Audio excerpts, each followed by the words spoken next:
রূপকথার রাজা রানী। এক দেশে এক রাজা ছিল, তার একটা চোখ পাথরের। সেই রাজার তিন রানী। একজন জাদুবিদ্যা জানে, একজন সারাদিন ঘুমোয়, আর সারা রাত জাগে।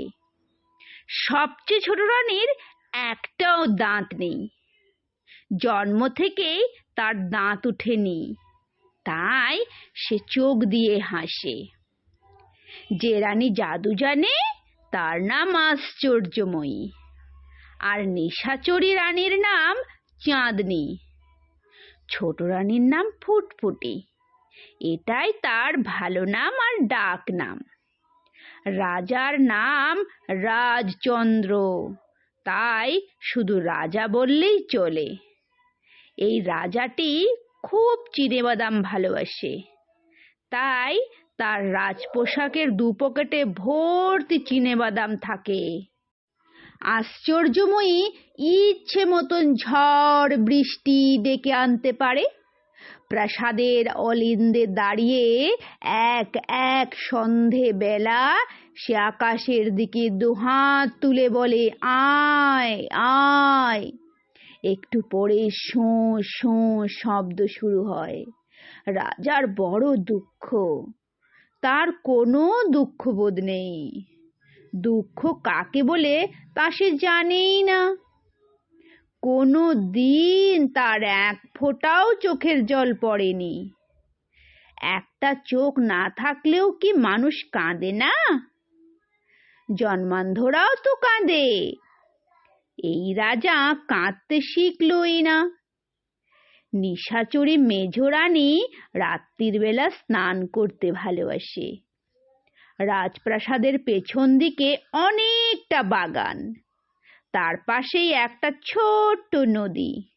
নদীটি ছোট্ট হলেও সারা বছরই ছলছল করে জলস্রোত। রাত্রির বেলা স্নান করলে আব্রু লাগে না।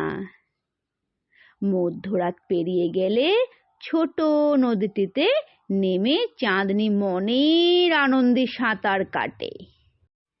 আসল রাজ্য শাসন করে মন্ত্রী, সেনাপতি আর কোটাল।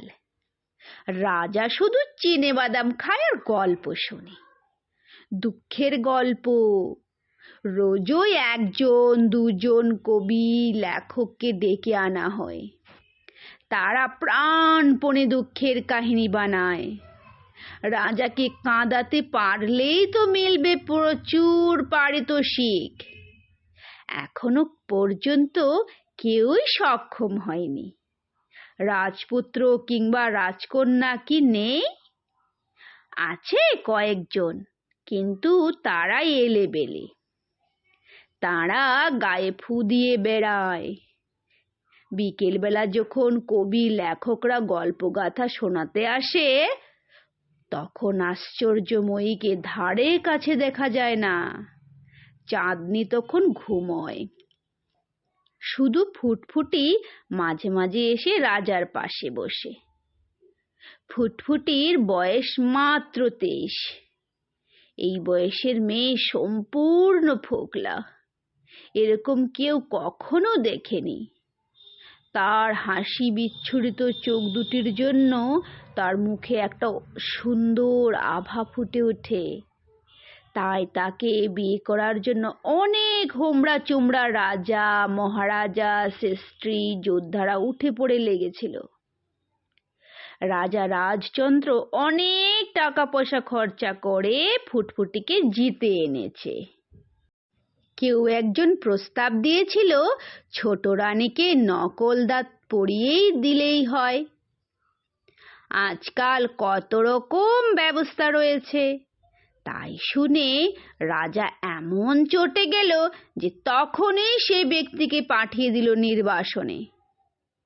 ফুটফুটিকে সঙ্গে নিয়ে গল্প শোনা মহা মুশকিলের ব্যাপার। অতি কাঁচা দুঃখের গল্প শুনতে শুনতে মাঝপথে তার চোখের হাসি মুছে যায়। টপ টপ করে জল ঝরতে থাকে। তারপর সে ফুঁপিয়ে ওঠে। তা দেখে রাজার হাসি পায়।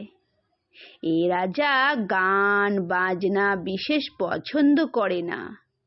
নর্তকী বাইজি নিয়ে রাত্রি যাপনের শখ নেই।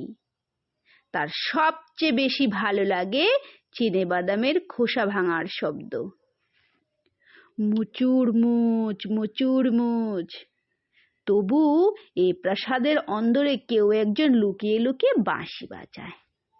যখন তখন বেজে ওঠে বাঁশি। বাঁশির শব্দ গোপন রাখা যায় না, তবে যে বাজায় সে থাকে লুকিয়ে। ফুটফুটির কান্না শুরু হলে আর থামতেই চায় না। তখন রাজা রক্ত চক্ষে তাকায় সেদিনকার আহুত কবিটির দিকে। সে যে কাজের জন্য এসেছিল তার উল্টো ফল ফেলেছে। কবিটি ভয়ে পালায়। রাজা মুঠো মুঠো চিনেবাদাম খেয়ে মেজাজ শান্ত রাখার চেষ্টা করে। রাগ কমতে শুরু করলে হাসে আপন মনে। আশ্চর্যময়ী একদিন জিজ্ঞেস করেছিল, হ্যাঁ রে ফুটফুটি, তুই ওইসব পচা পচা গল্প শুনে কাঁদিস কেন রে? সবই তো একঘেয়ে। আমি দু একবার শুনে ফেলেছি। গল্পগুলোতে থাকে শুধু কারা খেতে পায় না, খিদের জ্বালায় মরে, কিংবা বন্যার বাড়িঘর ডুবে যায়। আর কবিগুলো ঘুরিয়ে ফিরে সেই সীতাহরণ কিংবা দ্রৌপদীর বস্ত্রহরণ নামগুলো খালি বদলে দেয়। অন্যের দুঃখের কথা শুনে কাঁদবার কি আছে? ফুটফুটি চোখের পাতা বিস্ফোরিত করে বলে, ও মা, আমি অন্যের দুঃখের কথা শুনে কাঁদতে যাব কোন দুঃখে? ওইসব গল্প শুনে অমনি আমার নিজের দুঃখগুলোর কথা মনে পড়ে যায়। আশ্চর্যময়ীর আরো আশ্চর্য হয়ে বলে, তোর আবার কিসের দুঃখ রে? ফুটফুটি বলে, আছে গো দিদি, কত দুঃখ। মেয়ে মানুষের কি দুঃখের শেষ আছে? আশ্চর্যময়ী গালে হাত দিয়ে বলে, শোনো মেয়ের কথা, আমরা কি মেয়ে মানুষ নাকি? আমি তো রানী। আমাদের কি রান্নাঘরে গা পোড়াতে হয়, না বেটা ছেলের জামা কাপড় কাঁচতে হয়? আমাদের কি পায়ে কাঁটা ফোটে? আমাদের কি পরপুরুষেরা টানাটানি করে? ফুটফুটি জিজ্ঞেস করে, দিদি গো, তোমার কোনো দুঃখ নেই? সারা জীবনে একটাও? আশ্চর্যময়ী একটু চিন্তা করে বলে, একটা না হোক আধখানা আছে। সে কথা আমি কারোকে বলি না, সেজন্য আমার কান্নাও পায় না। চাঁদনির দুঃখ আছে কি না তা ঠিক জানা যায় না। সে প্রায় কথাই বলে না কারো সঙ্গে। কথা বলবে কখন? সারাদিন তো সে ঘুমিয়েই থাকে। আর যখন সে জাগ্রত তখন অন্যরা ঘুমন্ত। রাত্রির তৃতীয় প্রহর পার হলে যখন রোগী ভোগী এমনকি চোরেরাও ঘুমিয়ে পড়ে, তখন চাঁদনি প্রাসাদের আনাচে কানাচে ঘুরে বেড়ায়। খানিক আগে নদীতে সাঁতার কেটে এসেছে বলে তার শরীরটা চনমনে আছে। অঙ্গে বেশি পোশাকের বালাই নেই, শুধু ঝুমঝুম করে বাজে তার পায়ের নূপুর। এক একদিন দেখা হয় একটা ভূতের সঙ্গে। ভূতটাকে প্রায় পোষা ভূত বলা যায়। সে দাঁড়িয়ে থাকে সিঁড়ির নিচে, ঝাপসা ঝাপসা চেহারা। চাঁদনি তাকে মোটেই ভয় পায় না। চাঁদনি তাকে জিজ্ঞেস করে, আজ কেমন আছিস রে ভূতু? ভূতটি আর্ত স্বরে বলে ওঠে, আমাকে শরীর দাও, শরীর দাও। চাঁদনি বলে, সে আমি কি করে দেব? তুই কেন মরতে গিয়েছিলি? মরার পর কি শরীর থাকে? ভূতটি বলল, কেউ যদি খুব করে চায় তাহলে আমার শরীর নিয়ে ফিরে আসতে পারি। তুমি কি একটিবারও আমাকে চাইবে না? চাঁদনি বলে, তুই আমার সঙ্গে সাঁতার কাটতে পারবি? ভূতটি বলল, ধ্যাৎ, কি যে বলো। ভূতেরা কখনো জলে নামে নাকি? কোনো গল্পে শুনেছ? চাঁদনি বলল, তাহলে থাক তুই ভূত হয়ে। আজ পর্যন্ত আমি একজনও সাঁতারের সঙ্গী পেলাম না। প্রাসাদের ছাদে দুপুরবেলা দাঁড়িয়ে আছে আশ্চর্যময়ী। ঝড়ের বেগ বাড়ছে ক্রমশ। এখনো বৃষ্টির দেখা নেই। কালো আকাশ চিরে ঝলসাচ্ছে ললকে বিদ্যুৎ। ভেঙে পড়ছে গাছের ডাল। পাখিরা সামলাতে পারছে না এই ঝড়ের তীব্রতা। গাছের শুকনো পাতার মতন মাটিতে ঝরে পড়ছে মৃত পাখি। আশ্চর্যময়ী দাঁড়িয়ে আছে স্থির হয়। পতাকার মতো উড়ছে তার শাড়ির আঁচল। আবেশে চোখ বুজে যায় তার। সারা শরীরে যেন রভসের সুখ। একটু পরে রাজা উঠে এলো ছাদে। বড় রানীর কাঁধে হাত রেখে বলল, আশ্চর্য, তুমি এই ঝড় ডেকে এনেছ? রানী উত্তর দিল না। রাজা বলল, এবার থামাও। শুনলাম নাকি প্রজাদের বাড়িঘর ভেঙে পড়েছে। ঝড়কে ডেকে আনতে পারে অথচ আশ্চর্যময়ী, কিন্তু থামাবার ক্ষমতা তার নেই। এখানে তার জাদুবিদ্যা নিষ্ফল।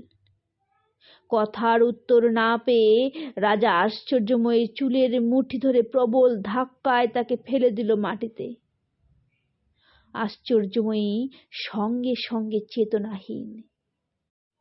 তারপরই কমতে লাগলো ঝড়। আকাশের দিকে তাকিয়ে রাজা বলল, বাহ, তাহলে আমিও একটা জাদু শিখলাম। নিত্য নতুন কবি ও কথাকার খুঁজে বার করাই দুরূহ হয়ে উঠেছে। সবাই তো ব্যর্থ হয়েছে রাজাকে কাঁদাতে। আর নতুন লেখক পাওয়া যাবে কোথায়?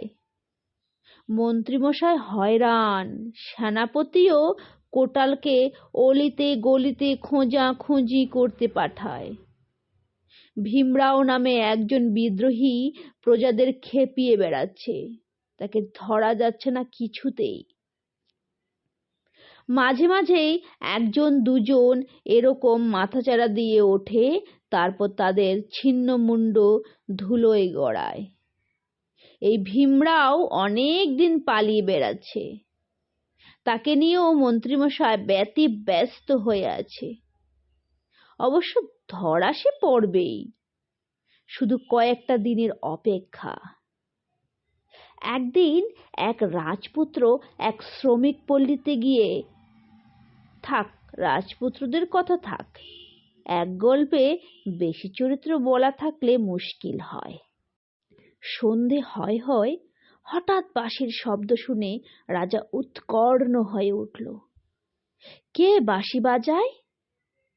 সেপাই, শান্ত্রী, প্রহরী, দ্বারপাল কেউ জানে না। বাইরে কেউ লুকিয়ে আছে রাজপ্রাসাদে? যদি বদমতলবে কেউ লুকিয়ে থাকতে চায়, তাহলে বাঁশি বাজিয়ে জানান দেবে কেন? রাজার মনে খটকা লেগে থাকে।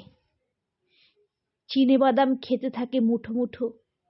ফুটফুটির ঘরের সামনের বারান্দায় অনেকগুলো পাখির খাঁচা। এইসব পোষা পাখিগুলোকে ফুটফুটি নিজের হাতে ছোলা খাওয়ায়। ওদের মধ্যে তার সবচেয়ে প্রিয় একটা ময়না। ফুটফুটির সঙ্গে সেই ময়নার অনেক মনের কথা হয়। ময়নাটা মানুষের মতন কথা বলতে পারে না। ফুটফুটি পাখিদের ভাষা জানে। ফুটফুটির ঘরের দিকে যেতে যেতে রাজা অনেক সময় শুনেন সেই পাখি আর তার ছোট রানীর বাক্যালাপ। কিছুই বুঝতে পারে না। রাজা যে সব সময় প্রাসাদেই বসে থাকেন তা নয়। মাঝে মাঝে তিনি নগর পরিভ্রমণে যান ছদ্মবেশে। কোনোদিন ফকির দরবেশ সাজেন, কোনোদিন স্ত্রীলোক। নগর ছড়িয়ে পল্লী গ্রামেও চলে যান। শুনতে পান মানুষের ঝগড়াঝাঁটি, কান্নাকাটি। এসবও যেন পাখির ভাষার মতন। কিছুই তার বোধগম্য হয় না। একদিন একজন নবীন কবিকে ধরে আনা হলো। তার নাম সুজয়। এর আগে কয়েকবার তাকে অনুরোধ করা হয়েছিল, সে আসতে চায়নি। কবিটি বলল, মহারাজ, আপনাকে কাঁদাবার মতন কোনো গল্প কবিতা আমার জানা নেই, তাই আমি এতদিন আসিনি। তবে আমি একজনের জীবনী লিখেছি, সেটা শেষ হলে আপনাকে শোনাবার ইচ্ছে আছে। রাজা জিজ্ঞেস করে, কার জীবনী? সুজয় বলে, আপনার। রাজা ভুরু কুঁচকে চিবুতে হাত ঘষতে ঘষতে বলল, আমার? তুমি আমার জীবনের কতটুকু জানো? কবি বলল, আপনার জন্মকাহিনী কিংবা বাল্যজীবন সম্পর্কে কিছুই জানি না বটে, কিন্তু আমি লিখছি আপনার ভবিষ্যৎ জীবন নিয়ে, আপনার পরজন্ম নিয়ে। না না, এ জন্মই, অদূর ভবিষ্যতের সব কথা। ধরুন শুরু হয়েছে এবছর থেকেই, এখনো অবশ্য পুরোটা শেষ হয়নি। যতখানি লিখেছ তাই শোনাও। কবিটি মাথা দুলিয়ে দুলিয়ে পাঠ করলো সেই এক আখ্যান কাব্য। সব শুনে রাজা গম্ভীরভাবে জিজ্ঞেস করল, এসব ওই আজগুবি কাহিনী? কবি বলল, না মহারাজ, সত্য ঘটনা অবলম্বনে। রাজা বলল, যা এখনো ঘটেনি তা সত্য হবে কিনা তুমি জানলে কি করে? কবি বলল, রামের জন্ম না হতে রামায়ণ লেখা হয়নি, সব ঠিক ঠিক মিল ছিল কিনা। কবিরা এরকম পারে। রাজা বলল, আচ্ছা, পরবর্তী 7টা দিন দেখা যাক।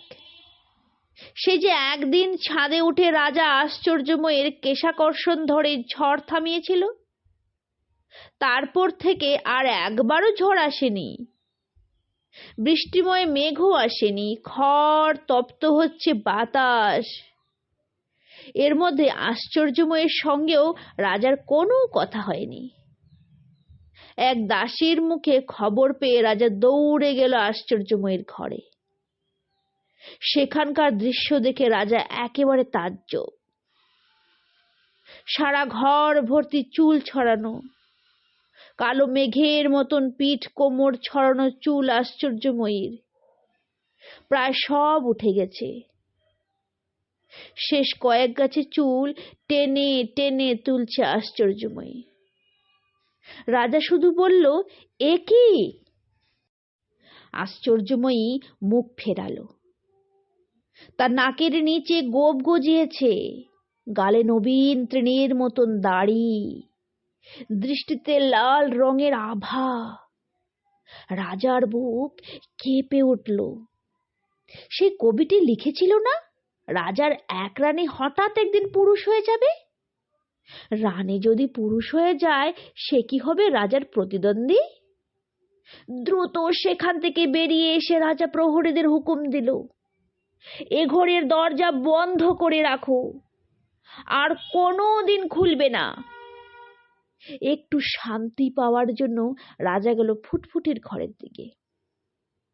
পাখির খাঁচার সামনে দাঁড়িয়ে আছে ফুটফুটি, তার দু চোখে ঝিলমিল করছে হাসি। রাজা জিজ্ঞেস করলো, কেমন আছিস রে ফুটফুটি? ফুটফুটি দুদিকে দুটি হাত ছড়িয়ে দিল, তারপর কথা বলল পাখির ভাষায়। এরপর 2 দিন ধরে রাজা ফুটফুটিকে কথা বলাবার চেষ্টা করে গেল, কোনো লাভ নেই। ফুটফুটি মানুষের ভাষা একেবারেই ভুলে গেছে। রাজার মনে পড়ল, পাখিদের দাঁত থাকে না, ফুটফুটি আস্তে আস্তে পাখি হয়ে যাবে। দুপুরবেলা হা হা করছে বাতাস, প্রাসাদটা যেন বড় বেশি নির্জন। লোকজন সব গেল কোথায়? একজন প্রহরীকে দেখতে পেয়ে রাজা বলল, শিগগির মন্ত্রীকে ডেকে আন। রাজা এলো চাঁদনির ঘরে। পালঙ্কে সে অঘোরে ঘুমোচ্ছে চাঁদনি। রাজা আর তার শরীর ধরে নাড়াচাড়া করে বলতে লাগলো, ওঠ ওঠ, কেন কেন তুই প্রত্যেক দিন সারাদিন ঘুমোবি? কেনই বা আমি সহ্য করব? চাঁদনি উঠে বসল, চোখ যেন খুলতেই পারছে না। আবার রাজার বকুনি শুনে সে চোখ মেলল অতি কষ্টে। তার চোখের রং সাদা। কাতর ভাবে চাঁদনি বলল, মহারাজ, আমি দিনের বেলা দেখতে পাই না, সূর্যের আলো আমার সহ্য হয় না, আপনি আমাকে বকুন, মারুন, যা ইচ্ছে করুন। মাঝরাত্রিরে আমাকে জন্ম দিয়ে আমার মা মরে গেছে, তাই আমি শুধু রাত্রি চিনি। সবই তো মিলে যাচ্ছে, যত নষ্টের গোড়া ওই কবিটা। ওর লেখা থামিয়ে দিতে পারলে বাকি অংশটা মিলবে না। এর মধ্যে আরো অনেকটা লিখে ফেলেছি নাকি? রাজা চিৎকার করে উঠল, ওরে কে কোথায় আছিস, শিগগির ওই সুজয় নামের কবিটাকে ধরে নিয়ে আয়। কেউ উত্তর দিল না। এর মধ্যে বেজে উঠল সে লক্ষ্মী ছাড়া বাঁশিটা। রাজা নিজে ছোটাছুটি করে খুঁজতে লাগলো সেই বংশী বাদককে। না পেয়ে ক্লান্ত অবসন্ন হয়ে শুয়ে পড়ল এক সময়। রাজাদের সম্পূর্ণ অসহায় দেখায় যখন তারা নিঃসঙ্গ। মধ্যরাত্রে ঘুম ভেঙে উঠে রাজা দেখল কোথাও কেউ নেই। ডাকাডাকি করে সাড়াও পাওয়া গেল না কারো। কবির লেখা এই অংশটা রাজা কিছুতেই বিশ্বাস করতে পারেনি। তাও সত্য হলো। তবে কি সেনাপতি নিহত হয়েছে ভীমরাওয়ের হাতে, মন্ত্রী নিরুদ্দেশ, আর সবাই পালিয়েছে ভয়ে? রাজা নিজের মুখে হাত দিয়ে দেখল কি যেন চটচট করছে।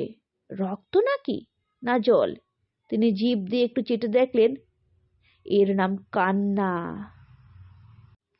তারপর রাজা বুঝতে পারল কান্না বেরোচ্ছে তার পাথরের চোখ দিয়ে, অন্য চোখটা শুকনো। সে কবি নিজের কথা কিছু বলেনি। সে কোথায়? সে নদীতে সাঁতার কাটছে চাঁদনির সঙ্গে। চাঁদনি এতদিন পর পেয়েছে তার সাঁতারের একজন সঙ্গী। দুজনে সাঁতরে সাঁতরে চলে যাচ্ছে ছোট নদী থেকে বড় নদীতে, তারপর সমুদ্রের দিকে। সমাপ্ত। নমস্কার।